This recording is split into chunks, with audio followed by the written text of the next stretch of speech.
first, I'm going to start in the middle, is Olivia Berg, BA 2023, just 2 years ago.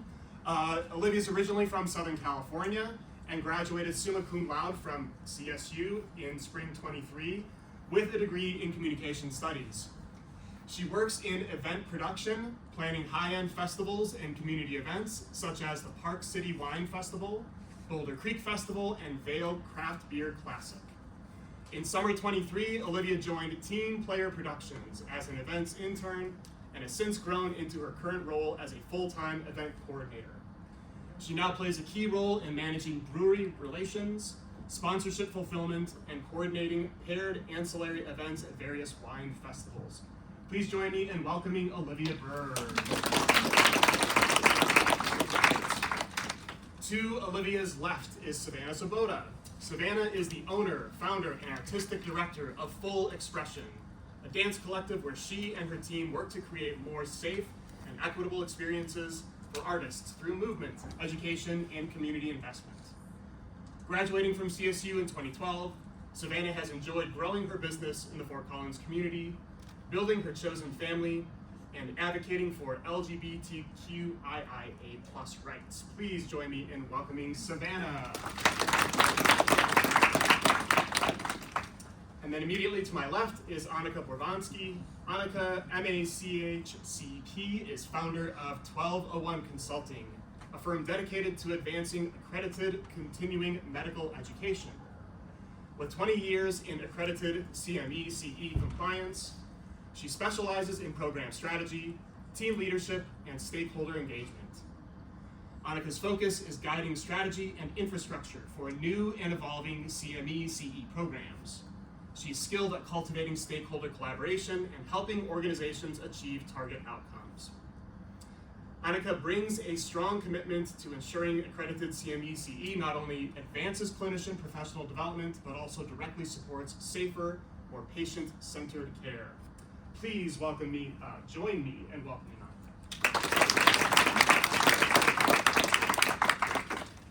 All right, thank you folks for joining us. I wonder if we could each maybe just go in order here down the line. If you could each share a bit of your background. So 3 key pieces of information. 1, what brought you to CSU and Comm Studies? So tell us, you land on campus as a first year, as a freshman. How did you pick our major? What was that experience like for you? 2nd, 1 memorable class, faculty member, colleague interaction that you had during your time as a communication studies major. And then the 3rd thing, something you're using in your job that you directly took from your time as a comm studies major. A skill, a paper that you wrote that you repurposed, something that you are bringing with you into the workplace. Sounds good. Well, thank you for having me, and what a great turnout. Excited to be here with all of you today. As Nick mentioned, my name is Annika Borvansky, and I am in the continuing medical education space out of curiosity, because I always say it's a very niched industry. How many folks are familiar with the world of continuing medical education? Anybody? What is that? Precisely. Know your audience, right? So figure it out, and I'll start there. So continuing medical education, we're in the space of working with organizations that are accredited to do continuing ed for physicians primarily, but healthcare professionals, so nurses, pharmacists, other members of the healthcare team. And so for physicians, they are required, in order to maintain licensure, if they're board specialized, maintain their board certifications, to do so many hours of continuing education, not unlike many other industries. And that education very specifically has to be accredited by a particular board and follow particular guidelines, criteria. And so we work with, or I specifically work with organizations to develop that education and meet measured needs, gaps in practice, that sort of thing, to improve patient outcomes. So it's a bit niched, but in terms of how I landed in this major, I didn't land in comm studies to start, and I'm so old that speech communication is what the major was back when I was both in my undergrad, and I stayed for grad school as well. But I became a comm studies major as a junior. So I started as a microbiology major, and I was going to go to med school, and that's what I thought I was going to do. And for a handful of reasons, as I moved along in my degree program, I wasn't sure that's what I wanted to commit to right out of college. And I was like, what else am I going to do with a microbiology degree? I knew I did not want to do research, and I didn't want to teach. And so at the time, though, I was studying for the MCAT, and I don't know if the statistic still holds true, but at the time I was studying for it, those who were scoring highest on the MCAT were liberal arts majors, who were also taking all the prereqs to be a physician. So I was like, well, I like that. I was very interested in lots of things, and so I switched my major as a junior, which did cost me an extra year. But thanks to Dr. Kari Anderson, who was my thesis chair, she, when I stayed in the program, kind of helped me figure out how to do a little bit of a health communication bit with my thesis. But I joined late in the game, and it was very eye-opening in so many ways, and the skills that I was getting were so very different than what I was doing in my chemistry and biology classes. And it was thinking critically. So much of it was, there was lots of writing. I was not the greatest at public speaking, so that was a skill that I was actually really wanting to hone in on and improve. I got lots of opportunity to do that. And just the instructors, as you all know, are second to none. I fell in love with the program, stayed for several years, and got my graduate degree as well. I think the second question was something memorable about a class or experience. Gosh, it's hard to kind of nail down just one, but as I was mentioning, public speaking really wasn't my forte, but I wanted to be much better at it. I just knew that that was going to be a skill that would serve me in whatever career I chose. And so I had, of course, taken public speaking, and I ended up teaching public speaking as a grad student. SP 200, is that what it is? SPCM 200. SP 200. Who's in public speaking right now? Many of you are past it, I suppose. So I signed up for Dr. Burkhart, which he retired recently, so maybe some have had seniors, so he was probably still in the department. Anyway, he was known for not being, he had high expectations, and I was like, well, if I'm gonna hone in on skills, who better to take a public speaking class from than Dr. Burkhart. So I signed up for advanced public speaking, and one of the things that lots of memories from that class, but one of the things he said to us was related to the commemorative speech, and I've carried that not so much, I guess in my career, but just in life. And he was like, if you ever have the opportunity to commemorate someone, don't let it be because you don't know how that you don't stand up and do that. And I will say that there's been a lot of different opportunities, small scale or big scale, to give recognition for important moments, and I've really been appreciative of that advice, and I think back to that often. In terms of how I'm using my abilities and skills that I garnered in the major now, I probably couldn't have found a better fit for what I wanted to do in terms of being in healthcare and pulling in my communications skills and degree. So much of what I do every day is analyzing audience and framing messages.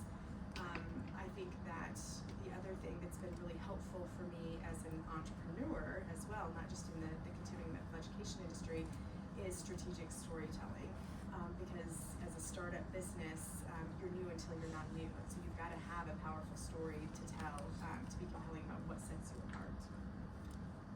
Hear that a lot. So knowing your audience, crafting messages for specific audiences, even though it's not a field specifically designated for, you don't work for a communication studies company, right? You're crafting messages in something that's separate from your degree, but you're still crafting messages, right? Yes, and so much of the education that we work on, audience is so important, because depending on the therapeutic area, are we talking about all physicians? Are we talking about a very subset specialty group of physicians? Or is it a broader, is the education going to be applicable to the broader healthcare team? So not just physicians, but nurses, pharmacists, and others. And you have to know who you're reaching to be able to understand where to start to begin to measure gaps in practice. And if that doesn't happen at the beginning, there's a good chance you're going to completely miss your mark. Great. Olivia. Well, I just want to echo the sentiment of thanks for having me, especially it feels like I was just on the other side of this 2 years ago, so I know how it feels to be here. But yeah, I was a transfer student to CSU. Can you hear me now? I was a transfer student to CSU. I was a freshman when COVID hit, and so during my freshman and sophomore year, I was at home doing school on my computer. And so I didn't really know what I wanted to do long term. I didn't know what school I wanted to do. I didn't know where I wanted to be. And in that time, I took a communications class, and I honestly just fell in love with the discipline, and especially in a time in which communications looked a lot different. What was that class? Do you remember? It was at community college. Okay. So I don't totally remember. I don't totally remember what communications class it was, Okay. but I remember I loved it. And I was looking to get out of California. I just wanted a different change of pace. And so I happened to visit a friend here at CSU and actually had a Zoom meeting with Dr. Williams. Just hearing about the program, I was really intrigued, especially by the Center for Public Deliberations, the Research Collaborative, which I just learned has a new name, which is very exciting. I learned about all these programs and I was really interested, and so that's kind of why I ended up coming here. And I ended up being involved in both of those programs. I was in the CPD and RIC for the 2 years that I was here, and I loved it. It gave me such a great appreciation and a way to see theories come to life that you're learning in classes, and putting things into practice. So both of those programs, actually, I feel I learned creative problem solving, which is quite applicable in my job. During events, nothing, much as life, nothing ever goes quite to plan. You can plan and plan and plan, but nothing ever really follows your trajectory. There's always going to be things that that you can't foresee coming. And so just learning to be able to overcome that, get creative, use your resources, and be able to clearly and effectively communicate with all stakeholders, all parties involved is really important. Very good. Thank you, Olivia. Thank you. I am such a performer. I was gonna make like a Wicked joke, like I'm gonna start singing, and I just like, oh, they don't know me yet, so I won't do that. But hi everyone, I'm so excited to be here. I'm a high energy person, and so if it's a lot for before noon, welcome. I'm so happy to be here. I've been on campus quite a bit since my graduating year of 2012. This is my first time back as a comm major or alum, so I'm very excited to be here. How I landed was I wanted to be a dance major, and dramatically my dad said, I'm not gonna pay for college if that happens, and so I came to CSU as an undeclared major, and I thought, okay, well, how can I own a dance studio? I can get a business degree. I didn't really fit into the business department, and so I took public speaking and pop culture, and I fell in love with so many aspects of the comm department. Mainly as I've gotten older is because my brain loved the diversity of it, and so many different classes and different media aspects, and just so accepting as a queer person, as somebody who's a first generation student. I come from rural Nebraska, unfortunately, and for me, and it, gave me thick skin, but I came here and I was like, oh, there's so many opportunities, there's so many things for me to do. And so I landed in, I think my sophomore year I declared, and I'm so happy I did. And then I was a hyper involved leader, so or orientation leader, alternative spring break, president's leadership program, I did it all, and I'm so happy to. And then graduated in 2012. What was the second question? An experience you had Yep. while here as a student, as a comm studies major that's memorable. So many. I'm going to talk about the Center for Public Deliberation. Dr.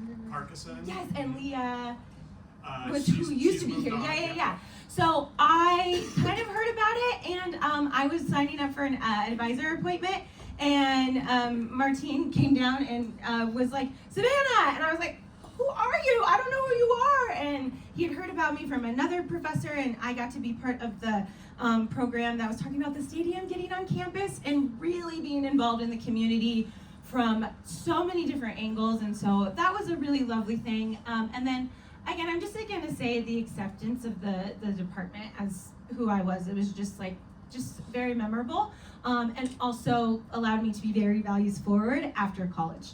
And then what do I use? So this is going to be very different. So I work with all types of dancers, and I'm somebody with a disability, and I work with Family Theater, which is the longest running disability theater in the United States. They are down in Denver. They're a pipeline to Denver. Just shout out to them.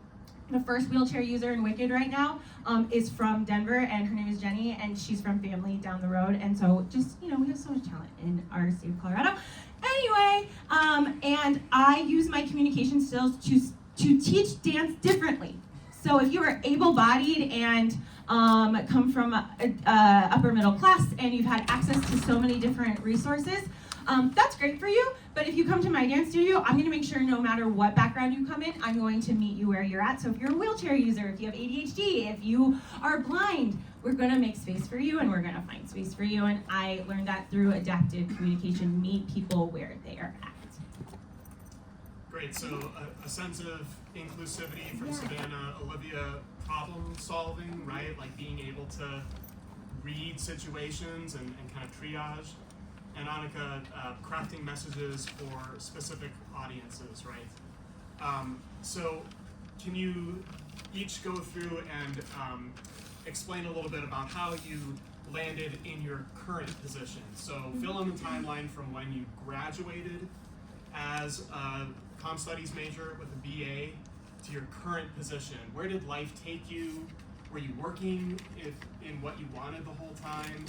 How did you land where you are now? Yeah, why don't we start? Yeah. Well, much like Savannah, I grew up in rural USA, rural Colorado, though, and I was running from it, came to CSU. And after I finished my grad degree, I didn't have a job. And so I ended up back for a moment in rural America, selling AM radio, Paul Harvey, ad slots. Learned a lot. I'm not really going to go through that, but I'm just going to say that I can feel you. Can you explain, so like, what does selling ad slots exactly mean in radio or in media? Sure. So going out to businesses and selling, 30, 45 second, 60-second ad spots. So they would purchase those spots during, different parts of the day, and of course during peak days or peak times, those ad slots cost more. But to run advertisements on the business, that sort of thing. So that I did learn a lot from that particular position about sales and also just forging relationships.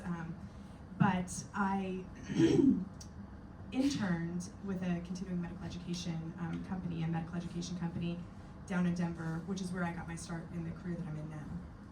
And I had never heard, we are very niched because I was into healthcare, communications, all of that, had never heard of a continuing medical education.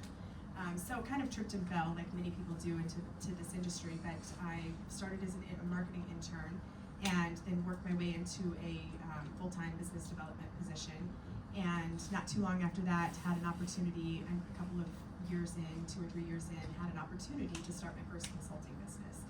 And so did that for about 15 years, and then just this past January started my second business, which is where I'm at now, 1201 Consulting.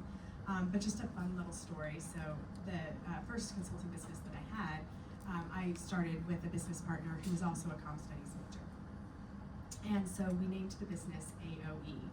And it's somewhat of an indirect connection to comm studies, but in ancient Greece, and you all may or may not know this, Greece was divided into city-states, and each city-state was given a 3-letter designation and an animal mascot. And so Athens was AOE, and their animal mascot was the owl. And as the story goes, the ancient Athenians believed that the owl would circle the earth each night, gathering the wisdom that it could find and would bring it back to the people of Athens.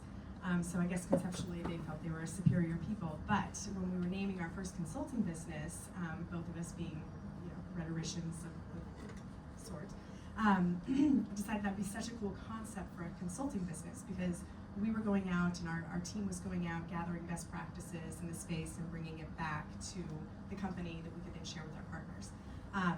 So anyhow, that was kind of my career journey. I was then with my first consulting company for 15 years, set out for a year non-compete, and then just launched my own business. Very good. So didn't start in a you didn't find your dream job right I did away not after start in the college. dream job, Yes. no, and that happens sometimes, but take what you can from it. Well, it was my spring 2023. I was in Dr. Velikvet's conflict management class, and one of our assignments was to go to the career fair, and I truthfully did not want to go. So I went in the last 15 minutes to complete the assignment, which was quite unlike me, but alas, it did happen. And that is where I actually met my current boss for Team Player Productions. They were looking for interns for the summer. And I worked at the Alumni Center on campus, so I was very familiar with the event space. I was interested in going into events. I just wasn't totally sure of my direction after graduation. I didn't particularly have a clear-cut path that I wanted to do. I just knew that I liked events, and I wanted to give it a try. So I ended up applying for the internship. I didn't think I was going to go do it, didn't think I was going to go down to Denver. I ended up accepting it. And I did the internship after college. I did a study abroad in Spain, finished my last credits there, and then I started 2 days after I got back from Spain. Don't recommend if that's what you're planning on doing. And Olivia, did you do the Dr. I Foz did. Spain trip? Yes, Yeah, so- highly recommend going on the Spain trip. I just would not recommend doing an internship 2 days after you get back. I did do that program and it was incredible. And I did the internship. I didn't think I was going to get hired full time, so I signed a lease back here in Fort Collins. Started looking for other positions, other jobs, and opening opened up at Team Player Productions, and they ended up hiring me as an event coordinator. That's what I've been for the past 2 years. And it's been incredible. It's been, especially we have a small team, we're a team of 8, and we do events for tens of thousands of people. We just did the FOCO Fall Fest. If any of you came to Old Town Square, that was us. And it's been an incredible experience of just getting able to really dive deep, especially getting a lot of experience being so young. We have a small team, so responsibility really, they pack it on pretty right away. Our interns get a lot of great experience, and that's kind of where I just felt same year. I just kind of tripped and fell into it. I knew that I wanted to do events, but wasn't totally sure where that would take me, and I've just been ended up as an event coordinator ever since. So you landed your current position by going to one of the on-campus career fairs.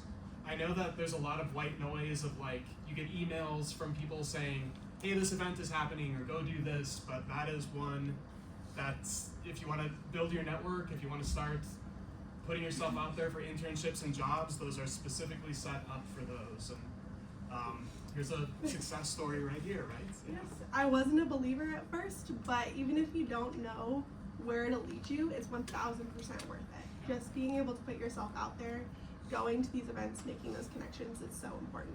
Showing up in person for stuff, not just, you know, sending your documents out into the digital air where they get kind of cluttered alongside everybody else, but showing up and meeting someone face to face is really important, right? Absolutely. And you all did that today. You showed Yes, up today, exactly. so good job. So I, after graduation, had a 6.5-year career in HR, recruiting, and diversity, equity, and inclusion for corporate America. And I got to come back to CSU and recruit at these fairs that I would really encourage you to go to, because you never know who you're gonna meet, you never know what connections you're going to make, and I loved being a recruiter. Now, when I went more into the DE&I space, I got very frustrated with all of the talk and none of the action. I'm somebody who's very action-oriented, and I mean what I say. So I would go into these corporate settings and present my ideas and be laughed at sometimes, or just be kind of a joke. And that was enough for me in 2020. In June specifically, I was working at an HR software company and doing like HR business partner level things, and I had been doing my side hustle, teaching dance classes and getting back into the performing arts, and I was pretty disgusted with what I saw, and my partner said, okay, I'm gonna support you. Oh, oh my gosh, amazing. And so I did it, and I went full online through 2020 through 2022, and then we came back in person, and it's like the best thing ever. But I made that decision because I couldn't do my values couldn't hang out anymore. And so I think it's very valuable to go into spaces that might be challenging if you feel like you're safe with your identities. But when you've had enough, or people are laughing at you because you want to make the space better, that's not a space that you want to be in. Yeah. Great, thank you. I have one more question for our panelists, and then I'll open it up to you folks. So, right now, how many of you are capstone students in Dr. Williams' class? So graduating seniors, a good chunk of you, right? We are facing a very challenged job market. The jobs are like narrowing. The field of opportunity is limited. What advice can you offer folks entering that very challenged space? What practical, specific things would you do if you were in our graduating seniors position? So a couple of things. Number one, and you're graduating, and you don't have the benefit of the perspective having graduated back in 2002, but don't discount the value of your degree, because the one thing that it does do is that it offers you a whole lot of flexibility with going into nearly any line of, or any industry. The ability to strategically frame messages, tell stories, analyze audience, critically think. Those are really important skills, and so I think your degree is your toolkit. But I think that, and I did spend some time thinking about this. I think that when the world feels really unstable, one of the things that's pretty simple is to think about building something stable. Whether that's a project, whether that's a relationship, whether that's a skill, and let those be your anchors. And from that point, then build out from there, network from there. And I think those are kind of the two things I would really encourage you to think about and hang on to. That's great, thank you. Absolutely. I would say don't be afraid to be uncomfortable. At least when I was graduating, it kind of felt like I was diving off a diving board and hoping that I'd been taught how to swim. I can assure you that you do. You've been equipped, you've been working towards this, and you don't have to do this for the rest of your life. You're not making a lifelong commitment with your first job offer, with the first job that you take. Some advice that was given to me is, what do you want to do for the next 2 years? What do you want to be? Where do you want to be? What do you want to be doing? That's all you have to figure out, and you can even backtrack from there. What do you want to be doing for the next year? It can feel like a lifelong commitment that I'm going into this job and this is where I'm going to retire, and I can assure you, for most of you, that won't be the case.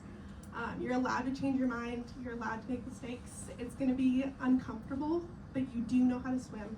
You've been taught, and be confident in the skills that you've worked so hard to acquire. There's two things. One, alumni, we want to help you. I really do. I'll plug, I have 2 internships a year if you want to come and hang out with me. We've had 4 CSU folks, and they've been such a delight. And you don't have to be into the dance and performing arts scene at all. So hit me up afterwards if you want to talk. And practical, there's tools out there to reach out to alumni who want to connect with you, whether that's the alumni office or within the department. And then second, I feel like this sounds annoying, but as much as you can, be an entrepreneur. Work on something that's for you. Find something that gives you hope, because if you're in a job that you're like, oh, I hate this, and we've all been there and you will have to be there, and that's part of life, baby. But if you have something that's gonna drive you, and maybe nobody even sees it, but you have something for you, like that's gonna drive you, and it's gonna get hard, y'all. And the power of community, mutual aid, leaning on each other, that's what's gonna get us through this, and not isolating and thinking you have to do this yourself, right? There are people out there that wanna help. Great, thank you all for that. I'll open it up to y'all. What do you wanna know from our alum? They have your degree that you're working on, they're out in the working world.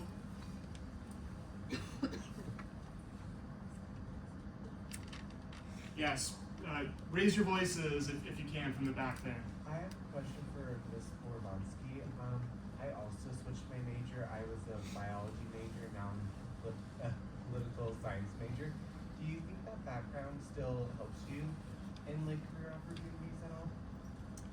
For sure. I mean, yeah, I took so many, science-based classes. One of my favorite classes I had on campus was gross anatomy, where I was dissecting for the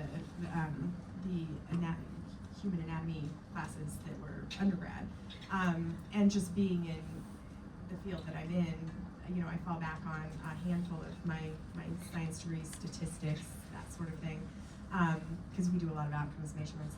But I think all of it, right? All the learning you're going to do, and there's going to be a lot of lifelong learning out there, and that's the field that I'm in. Helps you become more well-rounded. So for sure, it's helpful. Yeah. I have a question for Olivia. So like as a transfer student, since you got in a little bit later, did you find it harder to like forge those connections? And like how did you go about making sure you have like a set network or? That's a great question. I jumped right in. To be completely honest, I knew exactly what I wanted, especially from that conversation with Dr. Williams. I wanted to be involved in as much as humanly possible, and so I put myself out there. I was uncomfortable, especially that first semester, of trying to figure out, not only post-COVID, we were still in masks. I didn't really know anybody on campus, and then trying to get connected in like the department. It was fairly easy, especially because they make it so accessible. But I definitely had to be uncomfortable to jump into those scenarios in which I was the only one, usually.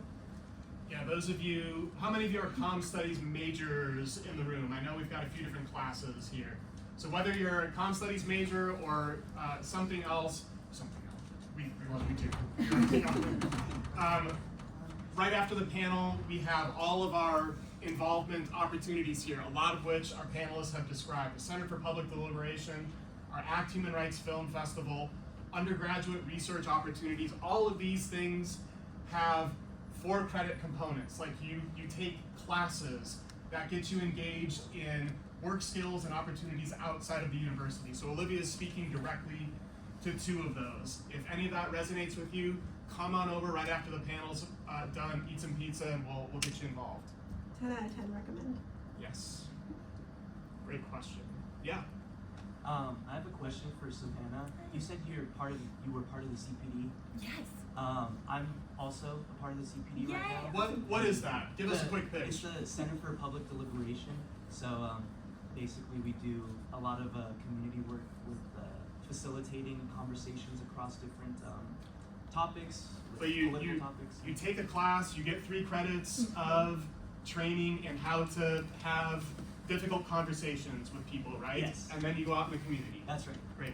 Absolutely. So my question specifically, how did you use any of those skills that you had, and did you get any good opportunities from that? Because I'm trying to like figure out how to. I love that question. Yes. So I gained so much from that process that is so applicable outside of the 4 years that I was here.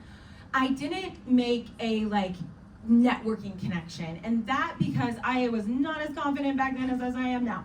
Okay, so but coming into a room with people who are on all sides of, and people, y'all, I don't know if any of you were there, but like people were so sad and upset and also like, I'm championing this, like this split people up, and Dr. Frank, and it was a lot. And we got into these spaces and we were able to be civil and we were able to talk about really hard things. Sounds like we need some of that right now, right? So, oh my gosh, yes, and I'm somebody who's passionate and I get worked up, but to be able to sit and have to facilitate and hear without judging people, because so many people don't come to the table because they don't know how to speak in a way that maybe, let me rephrase that. They do know how to speak, but maybe they fear that they're not going to sound how they should. or they're going to be shamed, or they're not smart enough. And that is not okay. And I think we have the power through this major to not be snobbish and elitist about communication, but understand that we all have different journeys with how we communicate and how we come to understand things. So I learned so much out of that program. I can't say it enough. And I'm so happy to hear it's still here. Yay, thank you for that question. Sorry, I did it out of my hands. My colleague Dr. Williams is going to help me moderate a little bit here too, but y'all are in control now. Other questions for our panelists? Yeah. Hi, so recently I have some friends who are in the, this is kind of maybe for anyone who wants to answer, but I have some friends that are recent comm studies majors who have graduated, also in political communications, and AI has completely upended everything that they've learned in their degree. Specifically like the forward-facing aspect of comms, a lot of companies are outsourcing that to AI systems and just trying to like streamline things. What are some skills you think we should focus on, particularly in undergrad, that will make us more marketable in this digitalized AI age that's kind of like stealing our jobs? Sorry, that's a very... I have a no AI policy at my business, so I'm not the one to ask. I'm so sorry. Like, yeah. So take it away, y'all. I can start. So, I don't know if this is going to directly answer your question, but I think that there are, I mean, I guess it's maybe a personal belief, but I think that you still have to have a human in the middle, so to speak. And where we've gotten involved, because AI is coming for every industry and definitely has in ours as well, but it's helping in groups with governance structures, and so trying to I guess maybe find skills where as the human you can plug in, and I think critical thought is another big piece of it. You know, because there's so many applications for AI where that need for human critical thought is still a very important component to the whole project. So I don't know if that's directly answering your question, but I think being familiar enough with AI, but also you know, emphasizing your abilities and honing in on your skill sets for critical thinking are essential. I would agree. I would also say that I haven't quite had as much experience with AI in my career field, but something that we do pride ourselves on is just like the human relationships that is part of event planning. I mean, there's so many people that you're working with from all different industries, all different walks of life. So just being able to make that human connection, making sure that it's not just business to business, it's also like person to person. There is still an aspect of human connection that I don't think is irreplaceable. That is irreplaceable. It is irreplaceable. I do want to answer this actually. Okay, so we're performing arts, right? So dance, art, physical art, theater, improv.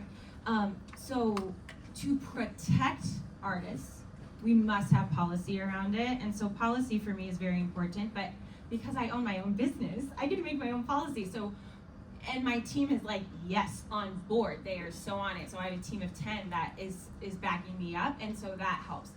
But it's so silly to not be aware of what's going on, right? And so if you're just ignorant of it, and I have to understand what's going on, like full dance videos are being made with AI people. Like, did you know the We Just Dance people are real dancers? Those are contracted union people.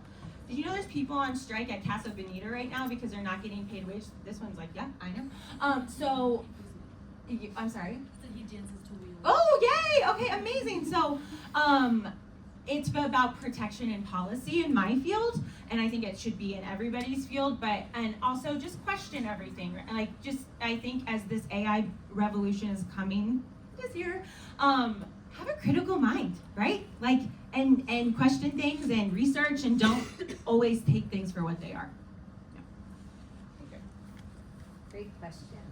Other questions? Yeah, Noah. Yeah, Annika, you said, I think, a few years into your first role, you had an opportunity to start your own business. So I was just wondering what that opportunity looked like, and looking back on it, if you think you made the right choice by starting your own company as opposed to staying in the career that you're in? Yes, I definitely think it was the right opportunity. It was born out of, in the corporate world, you sign these things called non-competes. And so I was transitioning companies, and I had to sit out for a period of time, and the company that I was going to go to, basically we decided, hey, we've been in the continuing medical education space long enough. We've gone through a number of audits and know the compliance side, upwards, backwards, from all different perspectives. Why don't we just launch a consulting business as a placeholder for 12 months? And so that's all it was going to be, was just kind of a placeholder. And then it grew, it gained traction, in part because I feel like, and again, my business partner was also a comm studies major.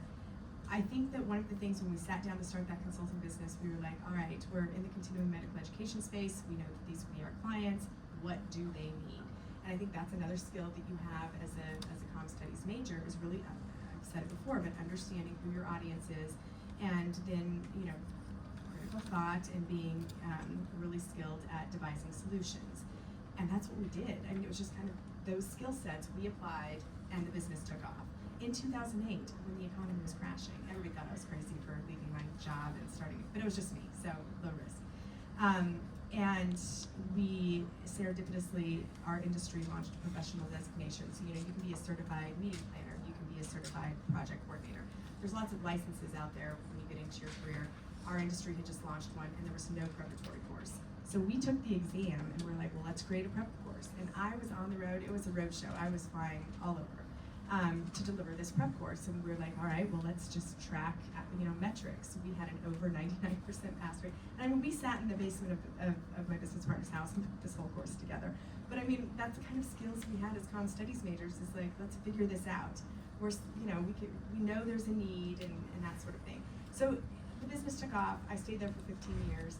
It was great. We grew to be the largest consulting business in the company in the space, and then I have since transitioned and started my own company, doing similar things but growing in a little bit different area. But yeah, it was an opportunity that worked out. It seemed like it would, but then it actually did.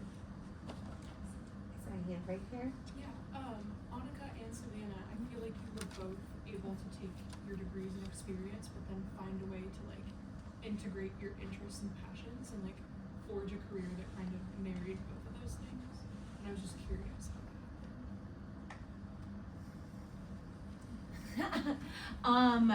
So great question. I think there's a part of being in a degree or anything that's I have to do this certain thing. That's communication studies, and what people stereotypically think, right? PR, HR, marketing, event planning and stuff like that. Sorry, you're not stereotypical. I'm so sorry. I worked in HR. And I think after I understood that the actual point is that this is such umbrella of what we do, and it affects every single thing. And so why not bring it to something that I'm so passionate about? And then once I saw I could actively change people's lives, and I know that sounds like an egotistical thing to say, but we see 75 students a week in my space. 10 of them are on scholarship. We are BIPOC-led, we are queer-led, and that is what I wanted to do in life. I wanted to have that business, and so I think being able to adapt what I really learned from here at CSU, and not just, and everything that you do at CSU, right? It's not just, and as amazing as our department is, everything that you do here is going to support you. And so then just saying, you know what, I can do this and I have the skills to do it. And so it took a while and a lot of confidence building, because for me personally, my journey, I was like, what am I doing? And so then it took me a while to find it. But then, so if anybody's thinking about how they can adapt this to their unique niche passion, you can. It's actually, I think, a little bit more easier than and I'm not giving you I'm giving you a little bit of vague, dreamy language, I feel like, but I hope that helps. No, it does. Okay, good. There you go. I guess one of the other things I would say is actually something Savannah brought up earlier, and I think that when you can be really clear about your values, that's helpful too. But so passion, being clear with about your values, and then applying your skills, you can move the needle on something. Do you want to open a business?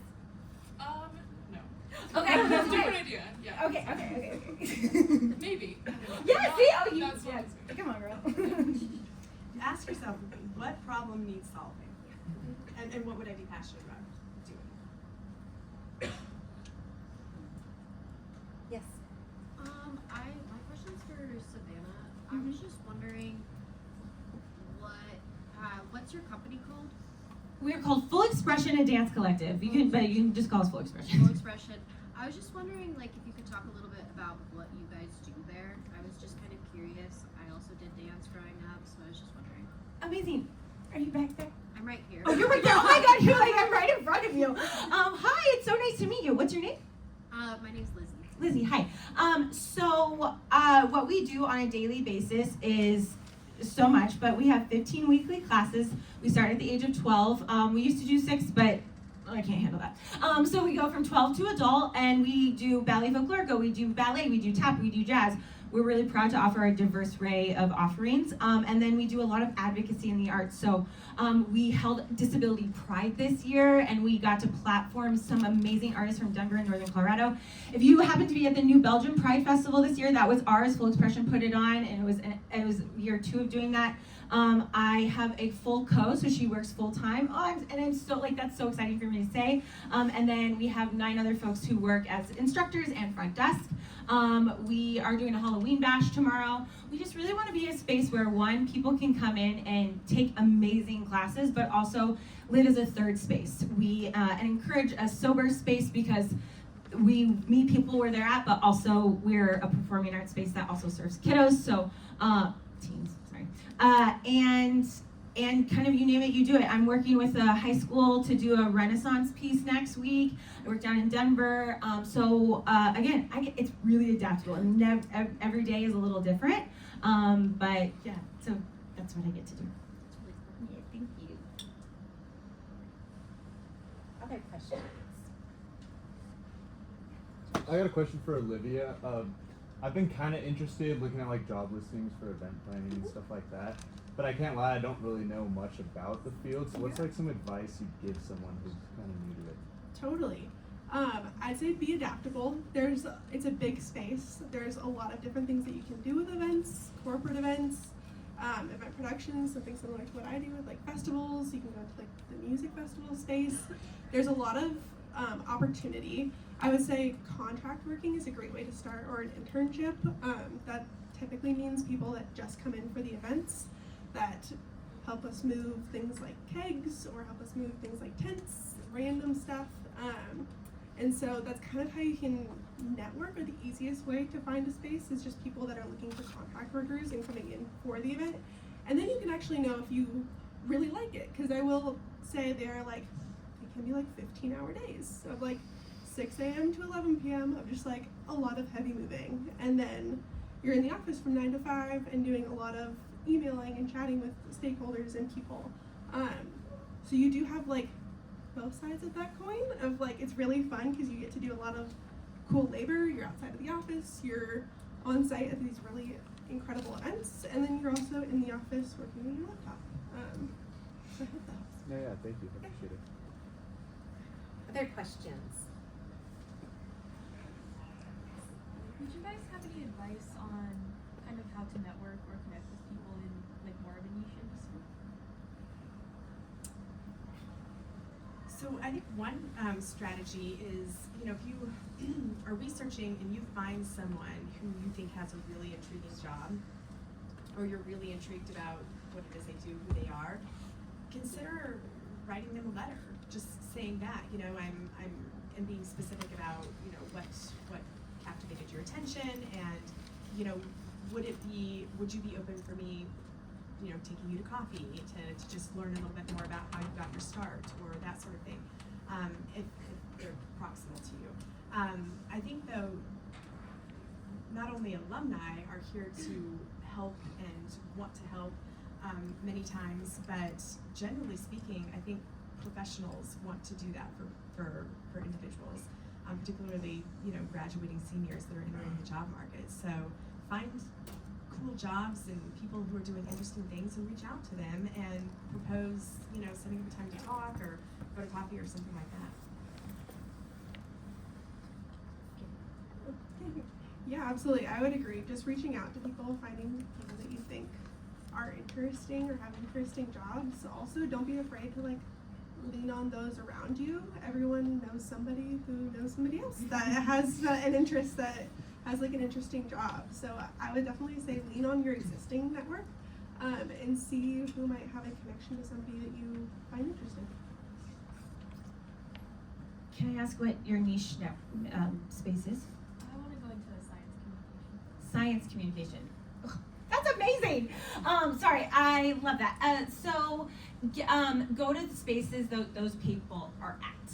Activate those spaces. I've hired a street photographer literally because we were at a similar arts function and he was taking photos and I wanted to see his photo. He showed me his book literally on his phone and I hired him and we were just there at an event. And so go to spaces where those people are, and then it's not so niche, right? And that might be a specialized programming event here at CSU first, and then you find out where those people activate because there might be a more casual space that they activate. I have a resume question. What do employers want to see? What do they not want to see? And then what's something as a communications major that makes us stick out from other graduates? Yeah, absolutely. I would say keeping it concise, but also don't be afraid to brag on yourself. Tell your story in your resume. Make sure that you're speaking what you've done, because I'm sure you have all done something really cool and really intriguing to an employer. So don't be afraid to shout those things out. I also like seeing something that's a little bit more well-rounded, getting a little bit more of a picture on a resume rather than just experience. Speaking a little bit to yourself. In one of the classes that I actually took here, we had to come up with a little catchphrase or something to put on our resume, put on our LinkedIn, and mine was personable, joyous worker, and I felt like those things really rung true to myself, and it's still on my resume to this day. I feel like it gives a clearer picture of not only who I am as a worker, but also as a person. It's been a while since I've had a resume. So when you're on your business, you don't have a resume. No, I actually do have to send in a CV to different groups that we work with, but I don't know if I'm going to answer this question, but I have a couple of tricks. Number one, no typos.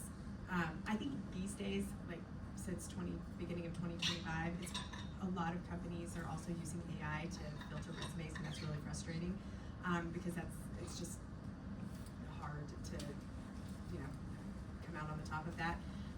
But prior to that, I know when I was at my previous company and we were hiring, everything automatically got filtered out with a typo. So no typos, because if it's on your resume, if there's a typo in your cover letter or resume, and that's something you've spent time with, it signals that you're not going to be thorough with other pieces that aren't so important. The other thing that I would say, and this isn't resume specific, and I'm sure other people have said this too, but making sure that your social media presence out there that is searchable is putting your best foot forward, because often once individuals have information on your resume, that's the next place they're going to go look, is what does that presence look like, because anybody's just trying to understand, does this person feel like they would be a good cultural fit with the organization's values and culture and that sort of thing, so they're going to look. Sorry, I thought of one more thing. When you're applying for certain jobs in the job application, they'll typically put keywords into their application. Make sure that you're not just sending out your blanket resume. Make it a little bit more personable, adapt it to the application, and have those matching words, whether it's facilitate, coordinate, all of those things. AI does catch on that stuff, and so if you have those key phrases in your resume, it can help filter you over to the top. That's what I was gonna say. And don't stress too much about it, for real. It's just a tool to get you in the door. Yeah.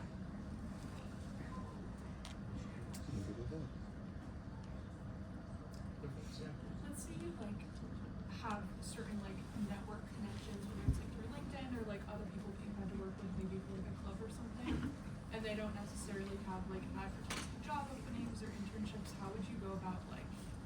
trying to like seek those things out from the connections. I mean, that's where I would reach out and I would be clear about, should you have a future opening, I would be interested in this type of a role and being very communicative, proactive in that communication.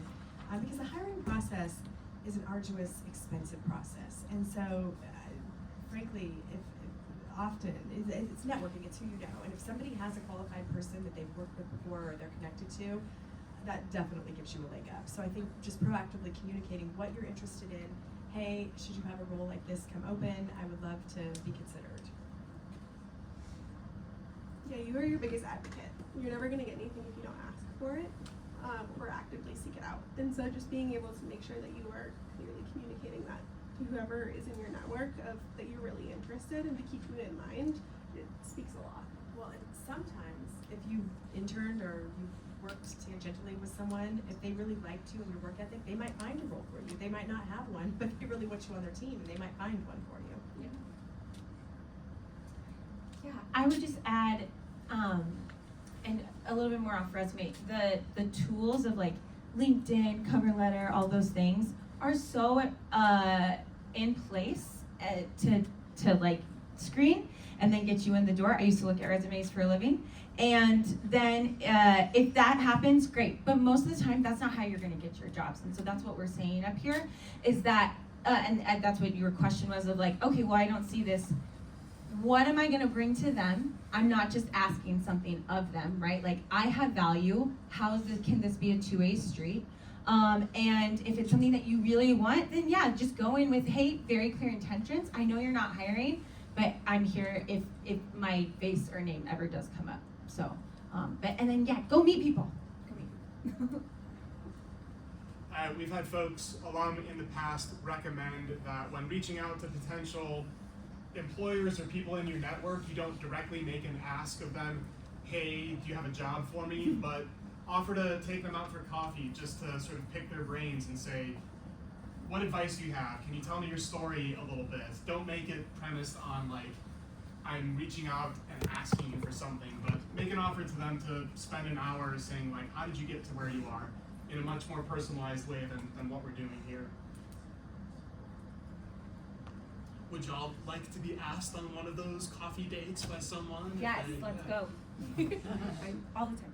Absolutely. Yes. Well, I did this when I was launching into the job world, and I'm still connected with that individual. I didn't get a job with that individual. She gave me lots of other contacts that I was able to network with, and it has kind of come full circle 20 plus years later. She's in a different industry altogether, and our worlds have collided, and we are collaborating on a project here in 2025. And I first met her in 2002, and just stayed professionally connected. Every once in a while, I take her to lunch, and just very loosely. But it's you never know what's going to come out of it. And I've met a lot of other people that have been useful. I didn't get a job from them, but useful pieces of advice that took me in different areas of research as I was looking for a job. Other questions from folks? I'm back now. Alright. Hi. Yes. I feel like the COVID-19 pandemic has really impacted specifically our generation's conception of socializing, especially in those professional spaces. So inviting people on a coffee date or to lunch or something sounds at least to me a little weird, but so you're 100% sure that's a thing that we should be doing, or what other ways could we go about actually making sure they see we have an effort to create that connection without seeming. Well, it could be a generational thing, but we still go to coffee. Let's go. Or, I'm certainly sensitive to that. Yeah, it's weird to email a stranger and say, can we go out to coffee? Make it an option. I'd be happy to chat more in person. I'd love to. Yeah. I would also say offering to hop on a phone call. Yeah. Zoom, anything like that is a little bit more comfortable, at least for me personally, for a stranger. In my experience, I feel like the relationships and the relationship building has been invaluable. Even I still have a great relationship with Dr. Fa, and I have a few great relationships with folks that I worked with at the Alumni Center. Just making sure you stay in contact with people that you make those relationships with now, your professors now. Just touching base, emailing every once in a while, keeping in touch is really important. I mean, you have these relationships for a reason, and I think it's great to lean on them and keep those throughout your career, throughout your time. But yeah, I would say hopping on a phone call also works.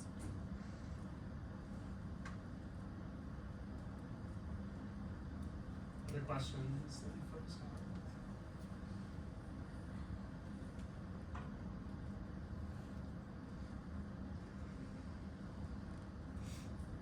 I have another question for you folks that maybe you've addressed already.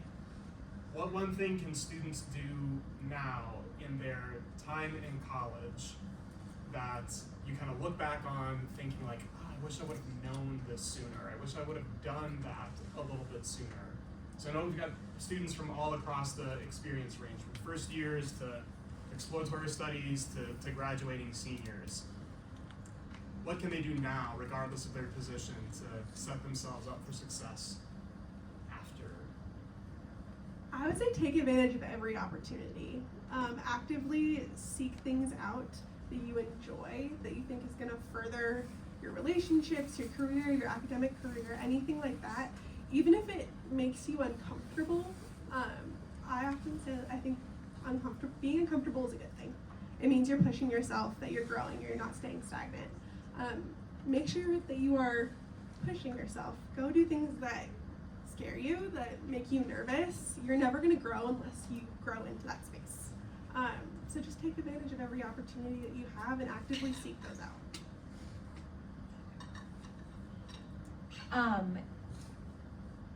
It's so it's important, and it's important to have a balanced understanding of do what you can and understand that these 4 years are so important, and life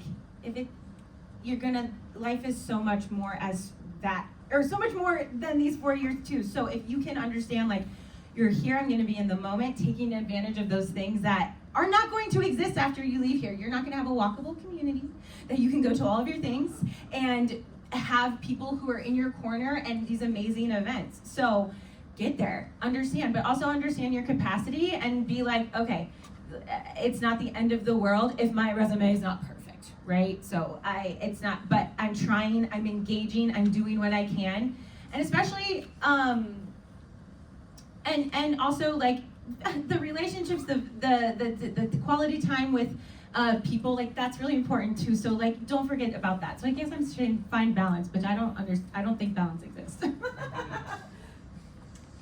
don't have a whole lot more to add other than I will just re-emphasize that I think that in many ways being on campus here is a safe space for being uncomfortable and testing things out and this and that. And life is just full of repositioning, repurposing, recalibrating, and so to the extent you can, practicing that and working on the skills to support that while you're in school is helpful. I'll add real quick, I see you, Lily. The thing I like to remind students of in these settings where we're talking about jobs and your life after CSU is not to forget that this time, your time as a student, is your peak learning time. You'll never be exposed to more and different types of ideas at any other point in your life than you are right now. So remember that you should be open to learning new things, taking different classes, sampling different kinds of experiences, because after you leave the university setting, your ability to learn new things kind of gets foreclosed upon. There aren't as many opportunities to learn about bug anatomy or protons and stuff, unless you watch a 3-hour Joe Rogan video that's full of half-truths and any other questions for our alum? Yes, Yoon. I just kind of had a follow-up question. When you say take advantage of new experiences, can you give us an example? Because I feel like there's just a lot of There's a lot out there. space. Yes. I feel like that's a really broad term. Yeah, absolutely. I had the opportunity, for example, to go into the research collective. And so when I was in that, I ended up getting the opportunity to go to like the Western States undergrad conference, and I ended up submitting and writing a paper and presenting that research at the conference. I was really nervous about it. I'd never written that much in such a short amount of time, and I'd never done my own research. And so when the opportunity presented itself, I just said yes and didn't totally know what I was signing up for, and it ended up being a immense learning opportunity and really pushing me and giving me something that not a lot of, like, I don't think I would have had that opportunity had I not put myself out there in the research department or in like the research collective. And so it's kind of a trip and fall situation, but I would say that's my example of saying yes to an opportunity that I wasn't totally comfortable taking initially.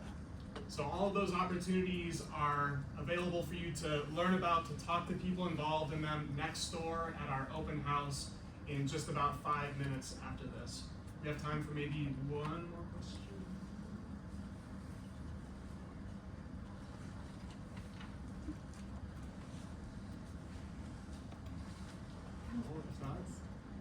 Okay, well then please join me in thanking. Oh, is there one more hand? I'm sorry. No. Sorry, I was thinking. It's okay. Oh, just let her. guys. Let her cook. Is there anything that you guys haven't been asked about or gotten a chance to say today that like you feel like would just be impactful, like anything left over before we go? Nice clearing out pro. Yeah. Last bits of advice. I would say for those of you that are graduating, post-grad seems really daunting. At least it did for me. It seems like kind of a scary time. Like I said, it feels like jumping off that diving board and hoping that you know how to swim. I would just encourage you that you do know how to swim. At times you're not going to feel like you do, but I promise that you do. And just continue to stay true to who you are. Lean on your relationships, lean on what you have learned, and just keep moving through that time because you'll get into the groove of it. It's a transition period, and it can be really hard, but you will find your way out, or your way through it, I should say. I don't know what else to echo that, but just yeah, I'm not gonna feel any more eloquent than you. So yeah, there you go. Do you have anything else to add? I'm just gonna restate something that Olivia said, and that is you have been taught the skills. Yeah. You got them. Go, and it's all forward momentum. Don't worry about what happened yesterday, but just think about where you go.